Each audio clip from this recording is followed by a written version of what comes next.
Baik, materi berikutnya setelah kita mempelajari tentang lembaga masyarakat, selanjutnya kita akan memahami atau mempelajari tentang lapisan masyarakat atau yang disebut dengan stratifikasi sosial. Oke, pertama-tama mari kita melihat apa pengertian dari stratifikasi sosial atau lapisan masyarakat ya. Stratifikasi sosial itu berasal dari kata bahasa Latin yaitu stratum atau tunggal atau strata jamak yang berarti lapisan. Nah, dalam sosiologi, stratifikasi sosial itu dapat diartikan ya dalam ilmu sosiologi, stratifikasi sosial ini diartikan sebagai pembedaan penduduk atau masyarakat ke dalam kelas-kelas secara bertingkat. Nah, di sini ada beberapa definisi stratifikasi sosial menurut para ahli. Ibu hanya mengambil dua saja ya. Dari Pitirim Asorokin mengatakan bahwa stratifikasi sosial sebagai perbedaan penduduk atau masyarakat ke dalam kelas-kelas yang tersusun secara bertingkat atau hierarki. Nah, sedangkan Max Weber menyatakan bahwa stratifikasi sosial sebagai penggolongan orang-orang termasuk dalam satu sistem sosial tertentu ke dalam lapisan-lapisan hierarki, ya, lapisan-lapisan yang bertingkat, yang dilihat dari dimensi kekuasaannya, ya, haknya atau jabatannya, ya, atau kewibawaannya, gitu ya, kekuasaan, privilege, dan prestis. Oke, tadi itu adalah pengertian tentang stratifikasi sosial secara umum dari pandangan sosiologi dan juga dari pandangan beberapa tokoh. Sekarang kita melihat sebab-sebab terjadinya stratifikasi sosial atau lapisan masyarakat itu sendiri. Nah, kecenderungan manusia yang masuk dalam kelompok suatu masyarakat itu biasanya membeda-bedakan penghargaan atau menghargai orang lain itu terhadap sesuatu yang dimiliki oleh orang lain, sesuatu yang dianggap berharga atau yang dihargai. Contohnya apa sih yang dimiliki oleh orang lain dan dianggap itu berharga? Misalnya kepandaian ya. Orang yang pandai misalnya dia sekolah sampai jenjang yang paling tinggi, katakanlah dia profesor misalnya. Lalu orang yang kaya ya, dia secara ekonomi dia mapan, orang yang punya kekuasaan, artinya dia bisa saja pemimpin misalnya, lalu dilihat juga profesinya, profesinya apa? Misalnya profesi ini biasanya juga terkait dengan kepandaian ya. Kalau orang punya skill, punya pengetahuan, kepandaian, maka dia juga pasti punya profesi juga biasanya ya. Atau keaslian keanggotaan dari suatu masyarakat. Misalnya masyarakat itu adalah masyarakat yang berkasta, misalnya dia dari kasta yang tinggi misalnya ya. Nah, sehingga perbedaan seperti ini yang dilihat berdasarkan apa yang dimiliki dan apa yang dihargai oleh masyarakat, inilah yang menimbulkan suatu lapisan-lapisan di dalam masyarakat. Semakin banyak kepemilikan, semakin banyak kecakapan dalam seorang individu atau masyarakat atau seorang terhadap sesuatu yang dihargai, semakin tinggi juga kedudukan atau lapisannya. Bahkan sebaliknya, kalau dia tidak kepemilikannya itu artinya secara kekayaan dia ekonominya belum mapan, dia tidak punya kepandaian, dia tidak punya kekuasaan, dia tidak punya pekerjaan atau profesi, maka sebaliknya adalah dia menduduki kedudukan yang rendah. Ini yang menjadi sebab-sebab terjadinya stratifikasi sosial. Ada dua tipe penyebab terjadinya stratifikasi sosial. Yang pertama, bisa saja terjadi dengan sendirinya. Itu disebabkan oleh faktor-faktor yang dibawa individu sejak lahir. Misalnya usianya, jenis kelaminnya, keturunannya, sifat keaslian, keanggotaan seorang dalam masyarakat. Misalnya ya, dia dari kasta tertinggi. Misalnya kalau di Bali kan masih pakai kasta ya, di India juga gitu masih pakai kasta gitu ya. Itu bisa terjadi dengan sendirinya karena misalnya dia keturunan Ningrat misalnya, dia keturunan orang berdarah biru misalnya seperti itu ya. Lalu yang kedua, stratifikasi sosial yang terjadi dengan sengaja untuk tujuan bersama yang dilakukan dalam pembagian kekuasaan dan wewenang yang resmi dalam organisasi-organisasi formal. Misalnya stratifikasi sosial yang disengaja mungkin saja karena dia pintar, punya skill gitu ya, dan masa kerjanya juga terhitung lama, lalu dia punya posisi gitu, dia punya jabatan dalam pemerintahan misalnya ya. Dia misalnya dia tergolong masuk dalam suatu partai politik karena kecakapannya dalam bidang politik misalnya seperti itu ya. Jadi secara otomatis dia masuk dalam lapisan masyarakat yang teratas gitu karena itu merupakan stratifikasi sosial yang disengaja terjadi karena ada pembagian kerja, ada pembagian kekuasaan dan wewenang. Sekarang mari kita lihat ada beberapa ciri umum tentang faktor-faktor yang menentukan adanya stratifikasi sosial. Ya, faktor-faktor apa saja itu? Yang pertama tentunya adalah pemilikan atas kekayaan, ya, yang bernilai ekonomis dalam berbagai bentuk dan ukuran. Artinya, strata dalam kehidupan masyarakat dapat dilihat dari nilai kekayaan seseorang dalam masyarakat. Seseorang yang kaya secara ekonomi mapan, ya pastinya secara otomatis dia punya status sosial yang tinggi gitu. Dia masuk dalam stratifikasi sosial yang tinggi gitu ya. Status yang kedua, status atas dasar fungsi dalam pekerjaan. Dia pekerjaannya apa? Misalnya dalam perusahaan, dia pemimpin dalam perusahaan itu, dia manajer dalam perusahaan itu, gitu ya. Maka secara otomatis lapisan masyarakat dia masuk dalam lapisan masyarakat yang tinggi, gitu ya. Tapi kalau yang hanya buruh, misalnya buruh dalam perusahaan itu, maka dia masuk dalam lapisan masyarakat yang rendah, misalnya seperti itu. Lalu yang ketiga, faktor yang menentukan stratifikasi sosial juga adalah kesalehan seseorang dalam beragama. Tokoh-tokoh agama dilihat juga sebagai seorang yang masuk dalam stratifikasi sosial yang tinggi. Karena apa? Karena dia uh, dilihat sebagai teladan, panutan gitu ya, tokoh agama gitu. Lalu yang keempat, status atas dasar keturunan seperti tadi. Karena di Indonesia pun, tidak hanya di India, tapi di Indonesia masih ada yang menganut sistem kasta. Ya. Jadi kasta itu sangat menentukan juga untuk stratifikasi sosial dari suatu masyarakat atau dari stratifikasi sosial seseorang. Yang kelima, misalnya status atas dasar jenis kelamin dan umur seseorang. Bisa saja misalnya masyarakat yang menganut sistem patriarki sangat menghargai laki-laki, misalnya seperti itu. Dan orang-orang yang sudah berusia, maksudnya sudah tua, ya, atau yang dituakan itu bisa jadi masuk dalam stratifikasi sosial yang tinggi. Bisa saja ya. Lalu kemudian ukuran kekuasaannya, apa jabatannya, apa kekuasaannya, misalnya itu bisa menentukan stratifikasi sosial seseorang. Lalu ukuran kehormatannya juga, ya. Nah, sehingga pembedaan atas lapisan merupakan gejala yang universal, yang merupakan bagian sistem sosial setiap masyarakat. Dimanapun pembedaan atau lapisan masyarakat ini, stratifikasi sosial ini merupakan gejala universal yang kita temukan di mana saja dalam masyarakat. Baik, sekarang kita akan melihat sifat dari stratifikasi sosial. Ya. Di sini menurut Surjono Sukanto, menurut dari buku yang Ibu ambil sebagai sumber utama dalam kuliah sosiologi ini, dilihat dari sifatnya, pelapisan sosial dibedakan menjadi yang pertama, ada stratifikasi sosial tertutup namanya ya. Stratifikasi di mana anggota dari setiap strata sulit mengadakan perpindahan dari satu lapisan ke lapisan yang lain. Dalam sistem ini, satu-satunya kemungkinan untuk masuk pada status tinggi dan terhormat dalam masyarakat adalah karena kelahiran atau keturunan. Jadi sulit melakukan perpindahan gitu ya dari strata yang tinggi mungkin dari strata yang rendah atau menengah ke strata yang tinggi misalnya ya. Ini yang dikatakan sebagai sertifikasi sosial yang tertutup. Satu-satunya cara mungkin karena dia merupakan keturunan misalnya dari strata yang tinggi misalnya, atau bisa juga sih karena pernikahan bisa jadi ya terjadi perpindahan itu gitu ya, memungkinkan perpindahan itu. Misalnya sistem kasta di India, kaum sudra tidak bisa pindah posisi naik ke lapisan brahmana gitu ya, sulit gitu terjadi perpindahan itu. Kaum sudra itu adalah biasanya disebut sebagai orang yang menduduki sertifikasi sosial terendah ya, sedangkan brahmana itu yang tertinggi. Yang kedua yaitu stratifikasi sosial terbuka. Nah, stratifikasi ini sifatnya dinamis karena perpindahannya itu sangat besar, sangat mudah terjadi perpindahan. Ya. Setiap anggota strata dapat bebas melakukan perpindahan sosial. Ya, perpindahan stratifikasi sosial. Setiap orang memiliki kesempatan untuk itu, asalkan dia punya usaha untuk menaikkannya. Ya. Baik itu dia punya usaha untuk menaikkannya ataupun dia tidak ada usaha untuk menaikkan status sosialnya, sehingga cenderung status sosialnya bisa saja turun ataupun tetap stabil gitu.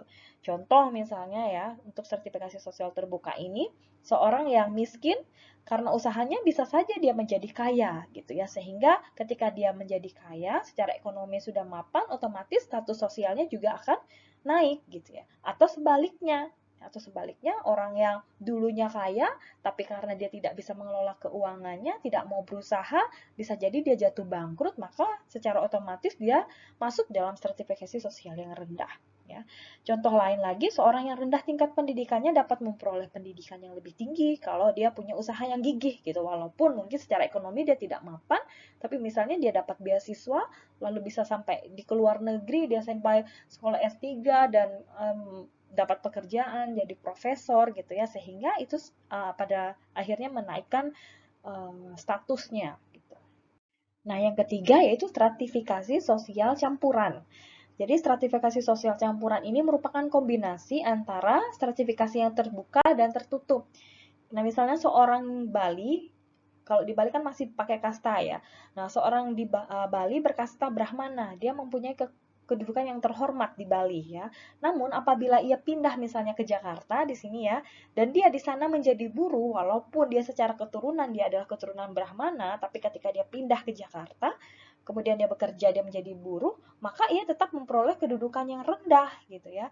Nah, oleh karena itu ia harus bisa menyesuaikan diri dengan aturan kelompok masyarakat di Jakarta. Walaupun dia kembali lagi misalnya ke Bali, dia tetap punya strata sosial yang ini stratifikasi sosial yang tinggi, tapi ketika dia pindah dari Bali, dia stratifikasi sosialnya menduduki yang rendah gitu. Nah, ini yang dikatakan sebagai stratifikasi sosial campuran.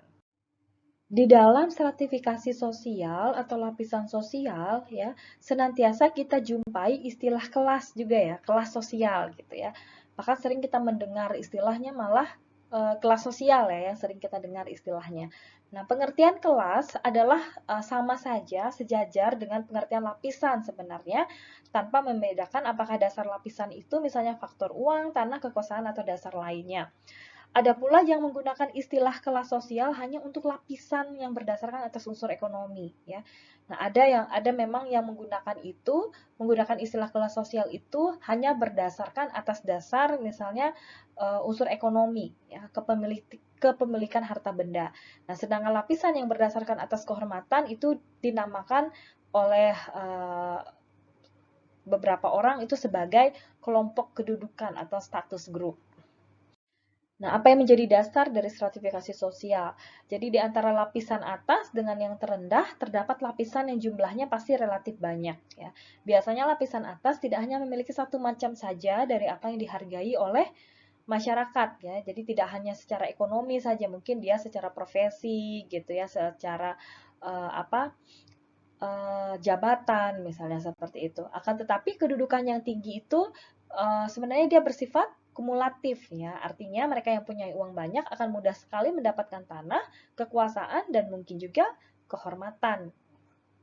Sehingga ukuran atau kriteria yang bisa dipakai untuk menggolongkan anggota masyarakat ke dalam satu lapisan masyarakat itu bisa saja misalnya dari ukuran kekayaannya, ukuran kekuasaan, seberapa berkuasanya dia gitu ya, ukuran kehormatan, seberapa dihormatinya kah di orang tersebut, dan juga ukuran dari ilmu pengetahuannya. Sekarang kita masuk pada unsur-unsur dalam stratifikasi sosial ya. Unsur-unsur dalam stratifikasi sosial itu adalah kedudukan atau status dan juga peranan atau role ya. Kedudukan dan peranan itu punya arti yang sangat penting di dalam sistem sosial. Di mana sistem sosial itu adalah pola-pola yang mengatur hubungan timbal balik antara individu dengan masyarakat atau antara individu dalam masyarakat dan antara individu dengan masyarakat gitu ya. Dan tingkah laku individu-individu tersebut. Nah, dalam hubungan timbal balik tersebut dalam sistem sosial tersebut, kedudukan dan peranan individu itu mempunyai peranan yang penting. Jadi di sini yang masuk dalam unsur-unsur stratifikasi sosial adalah kedudukan dan peranan, karena kedudukan dan peranan ini punya arti yang penting dalam sistem sosial. Oke, yang pertama-tama mari kita lihat apa itu kedudukan atau status ya. Kedudukan sosial artinya adalah tempat seseorang secara umum dalam masyarakat sehubungan dengan orang-orang lain dalam arti lingkungan pergaulannya, prestasinya dan hak-hak serta kewajiban-kewajibannya. Jadi kedudukan itu yang dimiliki oleh seseorang itu berdasarkan prestasinya ya, dan berdasarkan hak-hak dan kewajiban yang dia lakukan gitu. Contoh di situ misalnya kedudukan Tuan A sebagai warga masyarakat merupakan kombinasi dari segenap kedudukannya sebagai guru, sebagai kepala sekolah, ketua rukun tetangga. Jadi dalam satu masyarakat itu Tuan A ini kedudukannya, statusnya itu tinggi gitu ya. Karena dia sebagai guru, tapi tidak hanya guru biasa, dia sebagai kepala sekolah, lalu dalam masyarakat dia juga sebagai ketua RT dan seterusnya. Atau dia juga bisa tambahannya sebagai tokoh agama, misalnya seperti itu. Nah, ini ada 3 macam kedudukan sosial itu dalam masyarakat ya. Ascribed status, assumed status, dan assigned status. Nah, kalian bisa baca ya, kalian bisa baca di sini. Ada contohnya juga yang sudah Ibu berikan di situ ya. Silahkan baca, Ibu beri kesempatan untuk membaca.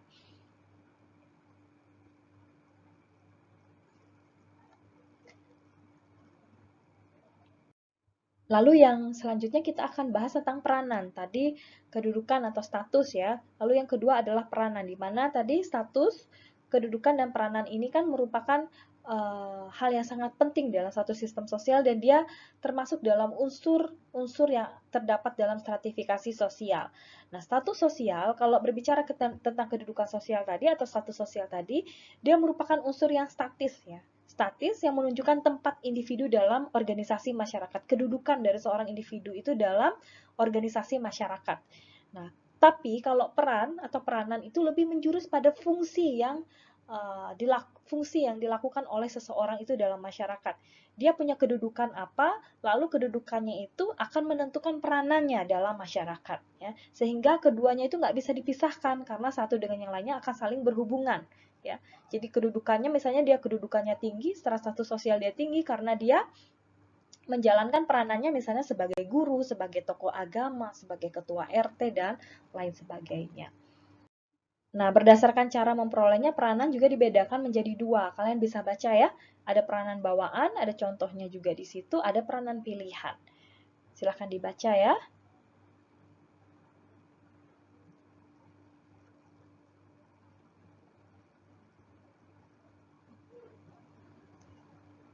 Oke, kita lanjut. Nah, berdasarkan pelaksanaannya, peranan sosial itu juga dapat dibedakan menjadi 2. Yang pertama, peranan yang diharapkan, di mana di situ masyarakat menghendaki peranan tersebut, ya. Harapan masyarakat adalah bahwa peranan tersebut harus dilaksanakan sebaik mungkin, secermat-cermat mungkin, dan tidak bisa ditawar, dan harus dilaksanakan seperti yang sudah ditentukan, sesuai perannya, sesuai fungsinya, misalnya peranan hakim, diplomatik, dan sebagainya. Yang kedua yaitu peranan yang disesuaikan, di mana pelaksanaannya itu dapat disesuaikan dengan situasi dan kondisi tertentu. Nah, suatu peranan itu dapat membimbing seseorang dalam dia berperilaku, karena peran itu dapat berfungsi sebagai yang pertama memberi arah dalam satu proses sosial ya, di mana dalam proses sosial itu kita tahu ada interaksi sosial di dalamnya. Lalu kemudian peran itu dapat berfungsi untuk pewarisan tradisi, misalnya kepercayaan, nilai, norma, dan pengetahuan. Dan yang ketiga, peran itu dapat mempersatukan kelompok atau masyarakat. Ya. Yang keempat yaitu menghidupkan sistem pengendali dan kontrol sehingga dapat melestarikan kehidupan masyarakat. Oke, subtopik bahasan selanjutnya itu tentang mobilitas sosial. Apa itu mobilitas sosial? Yaitu mobilitas itu artinya gerak ya, gerak dalam hubungan, kalau dalam hubungannya dengan konsep stratifikasi sosial tadi itu berarti gerak yang menghasilkan perpindahan tempat ya. Perpindahan tempat misalnya dari stratifikasi sosial yang rendah ke yang tinggi, misalnya seperti itu. Jadi mobilitas sosial ini adalah perpindahan posisi dari satu lapisan ke lapisan yang lain atau dari satu dimensi ke dimensi yang lain. Nah, perpindahan seseorang atau keluarga akan tampak dalam masyarakat karena beberapa hal. Misalnya tadi sudah dijelaskan, misalnya berdasarkan kecakapannya, keterampilannya, pengetahuannya, misalnya ya, keuletannya, misalnya karena dia berusaha. Jadi perpindahan ini akhirnya dibuka secara luas seperti dalam masyarakat demokratis. Artinya perpindahan ini sifatnya terbuka gitu ya. Siapa yang mau berusaha misalnya mengejar pendidikan, siapa yang mau berusaha untuk meningkatkan taraf perekonomiannya, maka secara otomatis akan terjadi mobilitas sosial ya, dalam konsep stratifikasi sosial ini gitu ya. Dari stratifikasi sosial yang rendah misalnya ke stratifikasi sosial yang tinggi. Nah, dalam suatu kelas, perpindahan atau mobilitas itu menjadi naik karena fungsinya yang semakin mendapat pengakuan umum.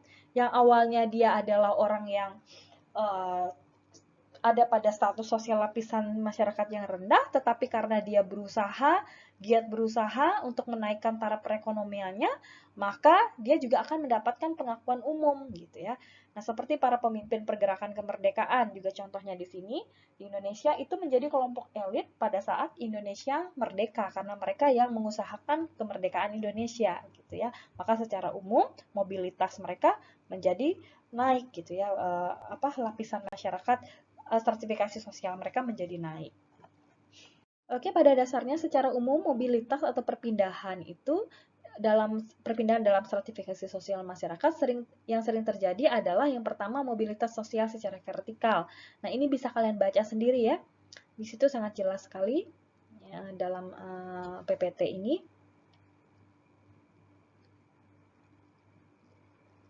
Jadi gerak vertikal ini, perpindahannya ini maksudnya itu bisa dari bawah ke atas ya, atau dari atas ke bawah. Sehingga mobilitas sosial vertikal adalah perpindahan posisi seorang dari bawah ke posisi yang lebih tinggi, atau sebaliknya dari posisi yang tinggi ke yang lebih rendah. Nah, dalam mobilitas vertikal tadi juga dikenal apa yang dinamakan ada mobilitas vertikal intragenerasi, ada mobilitas vertikal intergenerasi. Kalian bisa baca sendiri ya, karena ada contohnya jelas di situ. Ibu kasih kesempatan untuk membaca.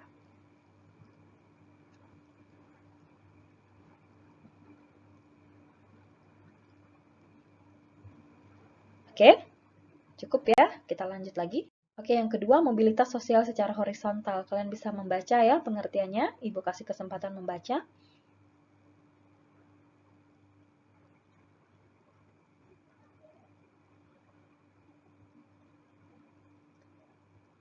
Oke, selanjutnya. Nah, mobilitas horizontal juga terjadi dalam bentuk ada mobilitas horizontal antar generasi, ada contohnya di situ, mobilitas horizontal antar generasi. Contohnya juga ada ya.